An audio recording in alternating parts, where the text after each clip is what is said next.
দেশ জুড়ে বইছে নির্বাচনের হাওয়া। ফরিদপুর একের সাধারণ মানুষ খুঁজছে একজন নিজের প্রতিনিধিকে। সেই খোঁজের মাঝেই আসে একটি নাম, মোহাম্মদ আবুল বাশার খান।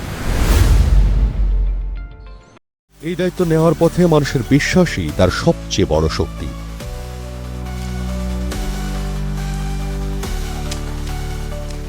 আমি আপনাদের ভোট এবং সমর্থন পেলে মহান জাতীয় সংসদে আপনাদের কথাই, আপনাদের প্রাণের দাবি আমি তুলে ধরতে চাই। ভুল সঠিকের হিসাব মানুষই করে। আমার কাজ শুধু দায়িত্বটা সঠিকভাবে নেয়া। এই এলাকার মানুষ তাকে নেতা হিসেবে নয়, নিজের মানুষ হিসেবেই চেনে। এই বিশ্বাসটাই তার সবচেয়ে বড় শক্তি। আপনার ভোট দিয়ে আপনার এলাকার কথা বলার দায়িত্ব মোহাম্মদ আবুল বাশার খানের হাতে তুলে দিন। একটি ভোট ফরিদপুর একের মানুষের কণ্ঠকে জাতীয় সংসদে পৌঁছে দিতে পারে। আপনার সিদ্ধান্তই এই এলাকার ভবিষ্যৎ গড়ে দেবে।